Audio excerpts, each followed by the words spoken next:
दोस्तों, supreme court ने चुनाव आयोग को लेकर कड़ा रुख अख्तियार कर लिया है और साफ साफ शब्दों में एसआईआर को रद्द कराने तक की बात कह दी है। क्या है पूरा मामला, समझेंगे। भरत जी, सुप्रीम कोर्ट कह रहा है कि एसआईआर रद्द करा देंगे।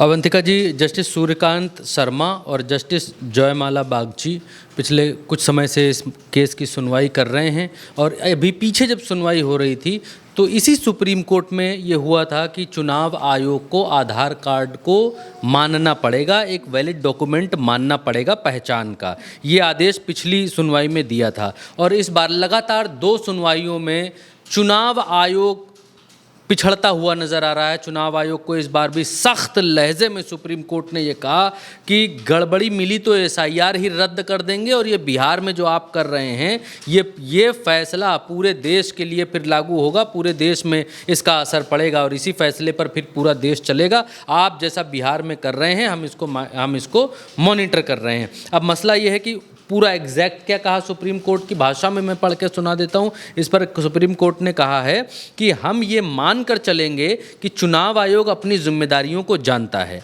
अगर कोई गड़बड़ी हो रही है तो हम इसको देखेंगे। अगर बिहार में एसआईआर के दौरान चुनाव आयोग द्वारा अपनाई गई कार्यप्रणाली में कोई अवैधता पाई जाती है तो पूरी प्रक्रिया को रद्द किया जा सकता है। बिल्कुल क्लियर कट सुप्रीम कोर्ट ने इस बात को कहा है कि अगर अवैधता पाई जाती है, अगर गलत काम पाए जाते हैं, चुनाव आयोग की गलतियां पाई जाती हैं, मिलती हैं, तो हम इस पूरी प्रक्रिया को ही रद्द कर सकते हैं। ये बहुत बड़ी टिप्पणी आज सुप्रीम कोर्ट की तरफ से की गई है। और इससे पहले एडीआर की तरफ से प्रशांत भूषण इस बात को क्या कह रहे थे वो भी जानना चाहिए। प्रशांत भूषण ने कहा कि चुनाव आयोग अपनी ही प्रक्रिया का पालन नहीं कर रहा है, सिर्फ सुप्रीम कोर्ट के आदेशों का पालन हो रहा है। यानी सुप्रीम कोर्ट जितना धक्का मार रहा है उतना ही ये कर रहे हैं, इससे ज़्यादा ये कुछ वहाँ कर नहीं रहे हैं। सिर्फ सुप्रीम कोर्ट के आदेशों का पालन हो रहा है। मतदाता सूची में नाम जोड़ने या हटाने की सभी जानकारी सार्वजनिक डोमेन में होनी चाहिए। वृंदा गोवर हैं, वोटर ग्रुप्स की तरफ से वकील हैं, क्योंकि एसआईआर के मसले में चुनाव आयोग के खिलाफ कई सारी याचिकाएं हैं। उन याचिकाओं में अलग अलग वकील हैं। अब वृंदा गोवर हैं, वोटर ग्रुप्स की तरफ से जो वकील हैं, वो कहते हैं कि नागरिकों को गैर कानूनी एसआईआर का खामियाजा क्यों भुगतना चाहिए। नियमों और ईसी के मैनुअल का उल्लंघन हो रहा है। केवल 30% आपत्तियों और दावों की एंट्री अपडेट की गई है। अश्वनी उपाध्याय हैं याचिकाकर्ता, वो क्या कहते हैं? वो कहते हैं आधार ना तो नागरिकता का प्रमाण है और ना ही पहचान का अंतिम दस्तावेज, इसे अन्य 11 दस्तावेजों के बराबर नहीं माना जा सकता। याचिकाकर्ता अश्वनी उपाध्याय का कहना है। वरिष्ठ वकील राकेश द्विवेदी हैं, वो इलेक्शन कमीशन की ओर से हैं। उन्होंने कहा कि आयोग सुप्रीम कोर्ट के आदेशों का पालन कर रहा है, सभी आपत्तियों पर सुनवाई हो रही है। हर नाम जोड़ने या हटाने का विवरण सार्वजनिक करने से लोगों की प्राइवेसी प्रभावित होगी। वही भाषा यहाँ ये भी बोल रहे हैं सुप्रीम कोर्ट में वकील राकेश द्विवेदी जी, उनकी तरफ से, इलेक्शन कमीशन की तरफ से। जैसे इलेक्शन कमीशन ने बोला था कि हम वो डेटा नहीं दे सकते, सीसीटीवी का डेटा नहीं दे सकते, क्योंकि उससे बहनों, बेटियों, महिलाओं की जो है वो प्राइवेसी भंग हो जाएगी। ये भी यहाँ पर प्राइवेसी भंग होने की बात कर रहे हैं कि हम जो है सारा डेटा नहीं दिखा सकते क्योंकि प्राइवेसी भंग हो जाएगा। अब ये बात किसी के गले के नीचे से नहीं उतरी। वोटर लिस्ट तो हर आदमी डाउनलोड कर लेता है, हर आदमी के पास पहुँच जाती है वोटर लिस्ट में। प्राइवेसी जैसा ऐसा क्या है? ऐसा क्या प्राइवेसी जैसा है?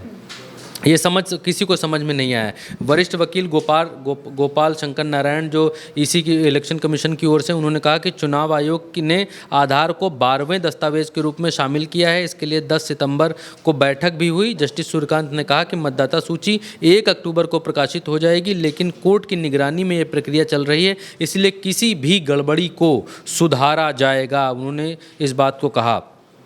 चुनाव आयोग, जस्टिस सूर्यकांत शर्मा ने यह भी कहा कि चुनाव आयोग कानून जानता है और भारतीय नागरिक और विदेशी घुसपैठियों में फ़र्क करने में सक्षम है, और अगर इसमें कोई गड़बड़ी होती है तो हम इस पूरी प्रक्रिया को ही रद्द कर सकते हैं। इसमें जो जनता की तरफ से जो वकील हैं उनको बहुत परेशान होने की आवश्यकता नहीं है, हमारी निगरानी में है। इससे पहले जो हुआ था एसआईआर में डॉक्यूमेंट जो शामिल कराया था वो हमने आपको बताया। इसके बाद आज जब नरेंद्र मोदी पहुँचे हैं बिहार, पूर्णिया। तो नरेंद्र मोदी भी घुसपैठियों के मामले पर काफ़ी आक्रामक दिखाई दिए, वही चुनाव आयोग का बचाव करते हुए दिखाई दिए। राहुल गांधी और तेजस्वी यादव ने जो यात्रा वोट अधिकार यात्रा की थी, उस यात्रा पर हमला बोलते हुए दिखाई दिए, जिससे ये बिल्कुल क्लियर कट साबित हो चुका है कि भारतीय जनता पार्टी वोट चोरी के मुद्दे पर बेहद गंभीरता से फंसी हुई है। नरेंद्र मोदी क्या कह रहे हैं, सुनिए। नरेंद्र मोदी ने कहा कि ये लोग नारे लगा रहे हैं, यात्राएं निकाल रहे हैं, जो भी घुसपैठिया है उसको बाहर होना ही होगा।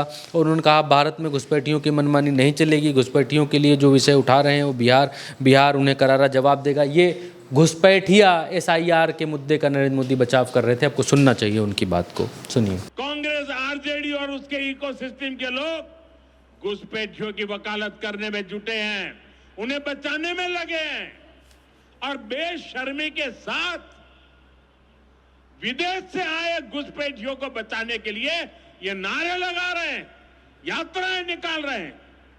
ये लोग बिहार और देश के संसाधन और सुरक्षा दोनों को दांव पर लगाना चाहते हैं। लेकिन आज पूर्णिया की इस धरती से मैं इन लोगों को एक बात अच्छी तरह समझाना चाहता हूं। ये RJD कांग्रेस वालों की जमात, जरा कान खोल के मेरे बात सुन लो। जो भी घुसपैठिया है उसे बाहर जाना ही होगा। तो सुप्रीम कोर्ट ने अपनी तरफ से सख्त टिप्पणी की है SIR के मसले पर। अगर चुनाव आयोग ऐसा, क्योंकि आखिरी उम्मीद सुप्रीम कोर्ट ही है और ये पीठ है जो सुप्रीम कोर्ट में बैठी हुई है।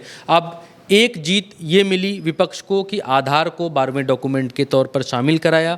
अब दूसरा ये है कि SIR की गड़बड़ियों को अब साबित करना होगा विपक्ष को सुप्रीम कोर्ट के भीतर कि SIR में इनकी इतनी गड़बड़ियां हैं, क्योंकि जितना अभी समय दिया है चुनाव आयोग ने कि इस समय के भीतर लोग अपनी गड़बड़ियों को ठीक करा लें। और अगर उस समय के भीतर गड़बड़ियाँ ठीक नहीं होती हैं और बहुत सारे लोग इकट्ठा होते हैं कि हमारा नाम कट गया, हम जिंदा हैं, जीवित हैं, यहीं के नागरिक हैं, तो फिर चुनाव आयोग के लिए खतरे की घंटी होगी। इस पूरी SIR प्रक्रिया पर तलवार लटक सकती है।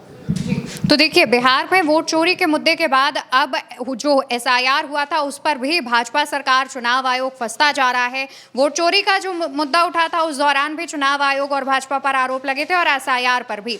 अब देखना ये होगा कि सुप्रीम कोर्ट की तरफ से जब चुनाव आयोग को सख्त लहजे में टिप्पणी की गई है और ये बात बता दिया गया है कि अगर ऐसा नहीं हुआ तो SIR रद्द कर दिया जाएगा, तो उसके बाद चुनाव आयोग की तरफ से क्या दलीलें सुप्रीम कोर्ट में रखी जाती हैं और SIR को लेकर के सुप्रीम कोर्ट जब सुनवाई करेगा तो क्या फैसला सुना सकता है। इस पूरी खबर को भरत जी ने बहुत ही आसान शब्दों में आप तक पहुंचाया है। आप उल्टा चश्मा UC लगातार देखते रहिए, क्योंकि यहां पर आपको हर वो खबर मिलेगी जो गोदी मीडिया आपसे छुपाता है और आपको नहीं बताता है। फिलहाल आप चैनल को सब्सक्राइब कर लीजिए और वीडियो को अपने परिजनों के साथ, अपने प्रिय लोगों के साथ शेयर करना बिल्कुल मत भूलिएगा। नमस्कार।